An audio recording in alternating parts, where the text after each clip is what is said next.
Look around. There are plenty of things this world could do without. Immorality, sin, crime. It's time for a change.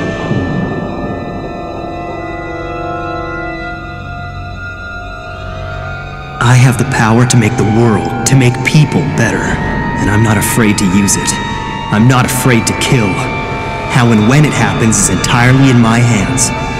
All I need is a name, a face, a pen, and this notebook.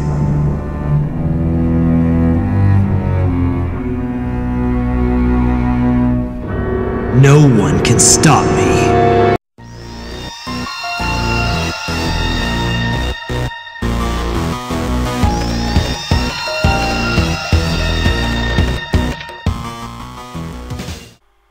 Hello everyone, this is AceofSpadesFTW here again, and this time around I'm bringing you a special FullHouse manga anime review on Death Note, a series that has taken its place as a firm bestseller among manga. I thought with the release of Death Note, the anime series, finally reaching the UK, it'd be an appropriate time to see what made this series such a firm favourite among many collectors. I've decided this special review will take place over 3 videos. This first part will be an actual review on the series. The second will be a look at the special 13th volume for the manga, and the third one will be my own personal thoughts on Death Note, on the characters, the story, just an overview of what I personally think of the series overall. So without further ado, part 1 of my Death Note review. As he puts it himself, Light Yagami is a serious, straight-A model student. He's intelligent, athletic, and he's every girl's dream boyfriend, yet with all these positives in his life, he feels unsatisfied, bored. That's when he finds the Death Note, a notebook which belonged to a Shinigami, or death god.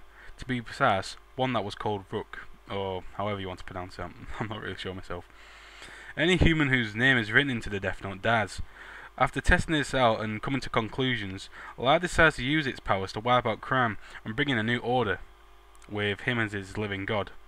Of course, when all the world's major criminals start getting bumped off, the authorities start to worry, and they call in the world's greatest detective, L, a person whose identity is a mystery to practically everyone but himself. As L draws closer to revealing Light's identity, who's now been dubbed Kira by the public, it becomes a game of cat and mouse, a race to see who can reveal whose identity first without letting their own slip. The loser forfeits their life. The first intriguing thing about Death Note is the originality and the change of pace it brings. I mean not just for storyline or plot, but for the genre as well. I mean, just to prove my point, let's take a look at other popular titles by Shonen Jump. See if you can spot the difference. Naruto, action adventure. Bleach, action adventure. One Piece, action adventure. Death Note, supernatural psychological thriller. See where I'm going with this?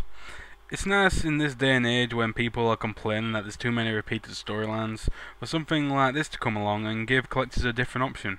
For once, it's a manga that doesn't need flashy moves, epic fight scenes, and massive storylines to grab people's attention. This is a manga where the characters are playing a battle of wits, and it gets the reader thinking. Speaking of flashy, the artwork, as you may have guessed, is drawn in a dark, serious tone. There's not like any cartoon style which you'd find in other mangas. I could even say it's leaning towards a creepy looking at times, especially with the Shinigami, and definitely in some of the suspense scenes. And the amount of detail placed in scenery I thought was pretty impressive. I'm even going to give credit for page layout. I mean, when there's something going on, the tension's building up, and then you turn the page and you'll have this large picture to catch your eye and just draws you in. Death Note has a wide range of characters working on the Kira case. Those trying to stop Kira, and of course those trying to help him with his goals. I think it's fair to say though that most of these are sadly pawns for the battle between our 2 main characters, whether they realise it or not. Despite how relevant or important the character may or may not be to the plot, I think the authors did a nice job of trying to create some personality or trait for them, so the reader got some idea what this person was like for whatever amount of time they stayed around for. For this review, I'm just going to tell you more about the contestants in this battle of wits, Light Yagami and L. Strangely, although Light is probably more of a main character than L, Light is nowhere near the good guy in this story. Killing off criminals around the world and punishing lesser crimes with accidents or diseases, he hopes to slowly win over the world and create a society without crime. Although this sounds like a good idea, it becomes warped when he wants to rule over this new society as its living god. To achieve his ideals, he's uncompromising in what he'll do, including manipulating those around him and killing off those who begin to know too much. He'll even use love as a weapon. These are probably his most evil actions from using the Death Note. In a sad way, he's become the very thing he hates. Light is creepily intelligent. Using extensive planning and the secrets of the Death Note, readers will be pretty impressed on just how far he thinks ahead, making him a worthy rival to L. Despite how perfect and sophisticated Light appears, his weaknesses lie in that he never doubts his own abilities, and his childish need to win.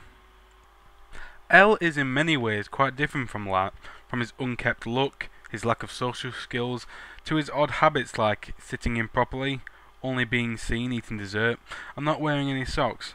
But as Light soon realizes in their first confrontations, his intelligence is very much real and a threat. Maybe the difference in their use of intelligence is that L is more willing to take risks to get his answers. He is suspicious by nature and is never satisfied until he knows he's right. Like Light, L himself states that he is immature in not wanting to lose any competition. He will even perform a crime to achieve his goals, as he believes the end result will justify the means.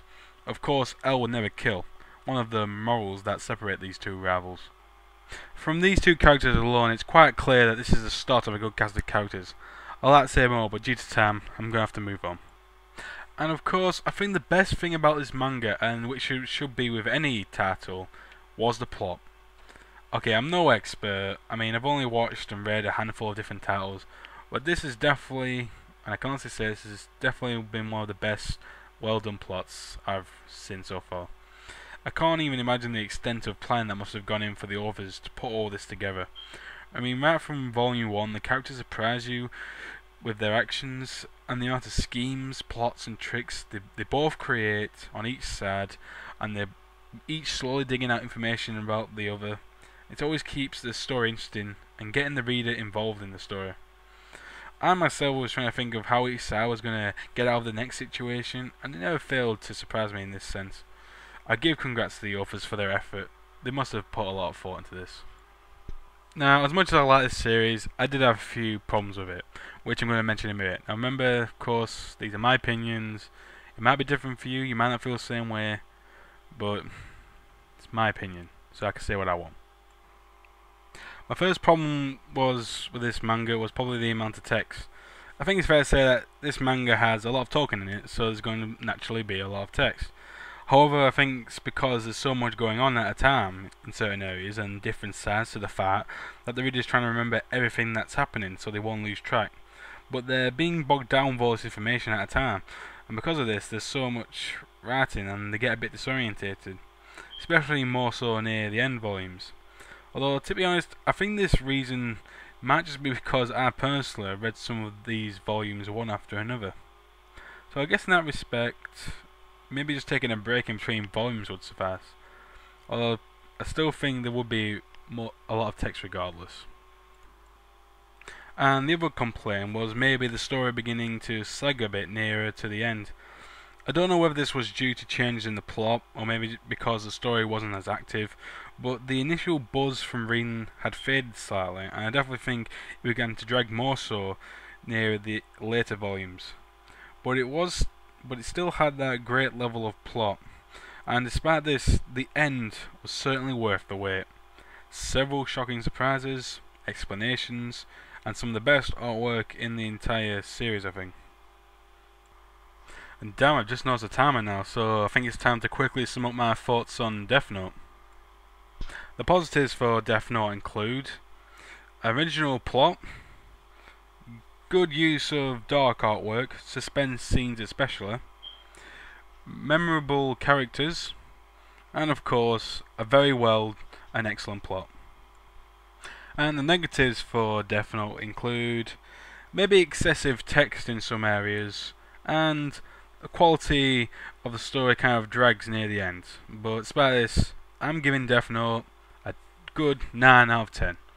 Despite the flaws this series may have, it's definitely one of those that will be remembered for a long time, and a definite change from most titles out there at the moment. Of course, it's not going to appeal to everyone but I think it's certainly something collectors should at least have a look at, and definitely deserves its name to go alongside popular titles like Naruto and Bleach. Okay, this is the end of part 1 of my Death Note review. Stay tuned until next time when I take a look at the 13th volume, How to Read the Death Note. Till next time.